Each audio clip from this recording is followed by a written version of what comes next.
咁今日咧，首先就想講下納指同呢個 S&P 500先，跟住就會講下週五嘅操作同埋呢個原理啦。咁會同埋講埋未來咧一兩週咧我自己嘅部署嘅。咁首先就講納指先啦。納指咧而家咧其實就係之前講咗限完1、2、3、4、5啦。咁呢度咧其實限咗大型 ABC 嘅。咁呢個係30分鐘圖啦。咁30分鐘入邊咧其實仲有指浪嘅。指浪入邊咧呢個 ABC，跟住咧又有 ABC 啦，跟住 ABC。咁而家上升呢個就係可以睇 ABC 啦。咁而家重點咧係佢究竟會唔會突破？要真突破嘅話，要去到30200啦。咁呢個納指啦。咁跟住咧睇埋S&P 500啦。S&P 500咧而家咧都係橫行區間入邊震盪上落啦。咁暫時呢個區間咧個頂咧大概去到7682啦。個下限咧就會不斷上升嘅。而家去到7520之間，咁而家中間位嘅係啦。咁咧跟住就講下 SOXL。咁 SOXL 咧就係上禮拜五都有叫大家撈啦。咁撈嘅位咧大概就係180左右啊，同埋17幾嘅，係啦，睇下先啊，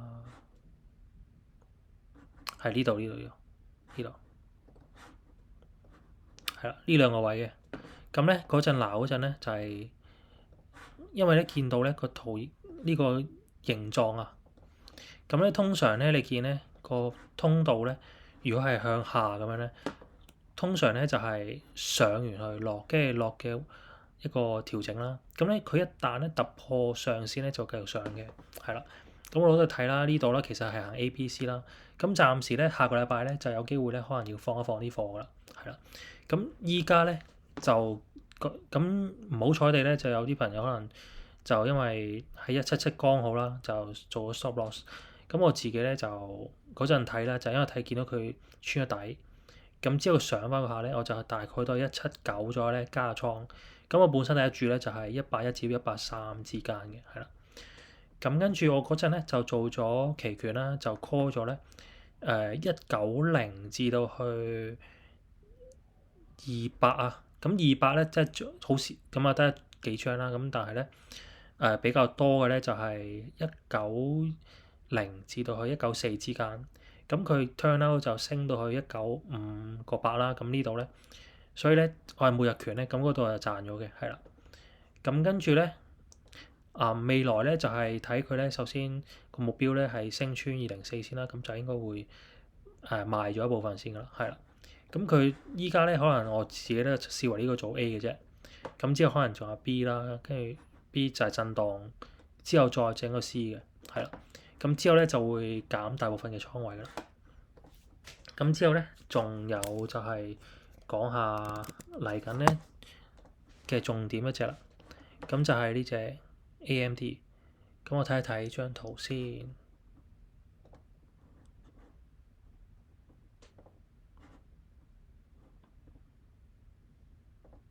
好，要啲時間可以開圖啊。係啦。咁咧首先就講下之前咧 MU 咧同 AMD 去對比下嘅，係啦。咁呢兩隻咧佢有啲相似性嘅呢度。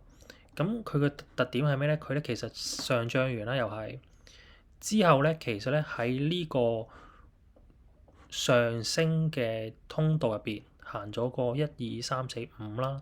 咁 MU 就回落啦。但係咧好多人開始咧就關注咧話 AMD 要強勢喎。咁但係留意翻咧，其實佢喺通道入邊咧嘅 MAC 嘅柱咧開始係減弱緊嘅。咁咧依家咧就1、2、3、4、5啦。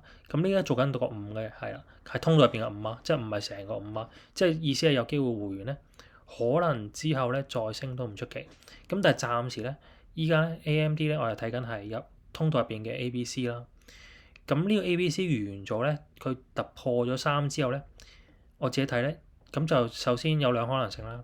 咁其中咧70%機會咧就回落嘅。咁當然有30%機會就突破向上啦，都唔出奇啦，係啦。咁而家睇咧就係睇到時咧突破完咧會唔會有個動能上嘅背離啦。咁會開始咧做呢個 short 嘅，係啦。咁我會可能用2倍嘅 ETF 啦。咁但係咧當然都係 set 好 stop loss。咁個 stop loss 咧通常咧就會設喺呢條線嘅高少少，同埋咧第一注咧係會用相對少嘅籌碼嘅。咁呢度咧可以計個 risk reward ratio 啦。咁我假設喺呢個頂高少少 short 啦，呢個位啦。咁咧 stop loss 喺度，咁係4%。咁如果用2倍即係8%到啦 stop loss。咁呢個 target 咧大概咧就去翻呢個位，係啦。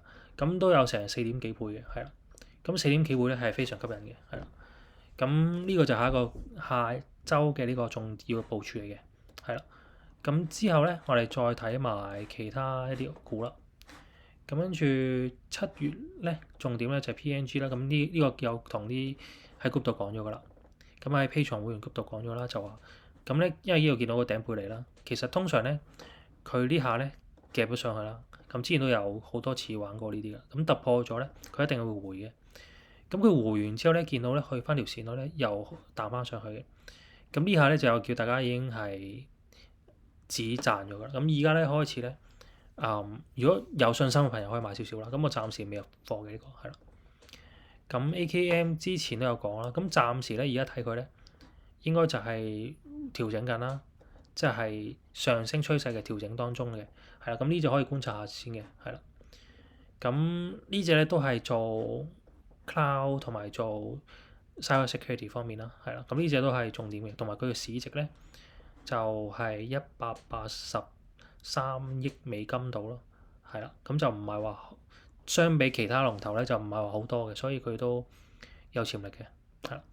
咁 Nest 依家就應該就做緊係類似 cup and handle 啦，咁應該而家做緊 handle 啦，係啦。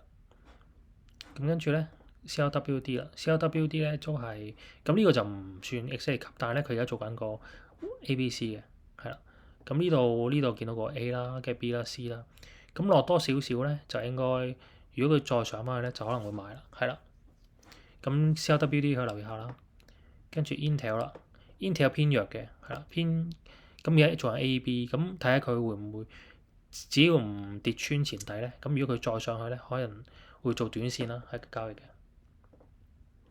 跟住 GLW 同 Intel 一樣嘅，係啦，咁都係做緊 AB，咁睇下個禮拜會唔會回翻上去啦。跟住 SNDK 就好強啦 ，SNDK 就有效地做咗個 ABC 啦，係啦。咁依家應該有機會咧，呢個咧有機會咧就係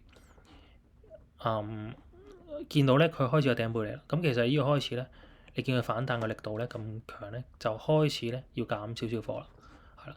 佢已經回咗一半多啲嘅，係啦。睇到佢呢個回咗一半多少少嘅，咁一半多少少就開始要減啦，係啦。跟住睇 Marvell 啦 ，Marvell 都係偏弱嘅，咁但係咧好處就係佢一旦呢度會息價率啦，咁如果呢條線佢突破咗咧，就可能會上翻去做多個呢個頂嘅，係啦，咁就可能做多個頂之後咧，就可能開始減貨啦，係啦。咁跟住 Bitcoin 咧，我就開始睇翻佢長期個 trend 嘅，咁佢個 trend 咧可以對比之前嘅，咁其實咧有啲似咧就係依家咧嚟緊呢段，咁有機會咧係呢段或者呢段嘅，而家係，咁暫時咧我覺得咧都仲有下跌嘅可能性嘅，咁但係7月通常咧就係偏向咧係向上嘅，即係叫做震盪盤整向，但係整體係向上啦。咁到8月9月咧，以前都係咧就會跌多波嘅，係啦。咁但係而家開始六萬幾咧，你對長期趨勢嚟講咧，咁我下個週期咧就睇最少都係10幾20萬㗎啦。咁所以咧而家睇咧開始分注咧做長線 DCA 咧都係一個好嘅選擇，因為其實向下嘅空間咧就唔多啦，係啦。即係你唔，我覺得就未必會去到兩萬，即係3萬以下就好少機會啦。即係你話如果係4萬幾5萬都仲有可能嘅，係啦。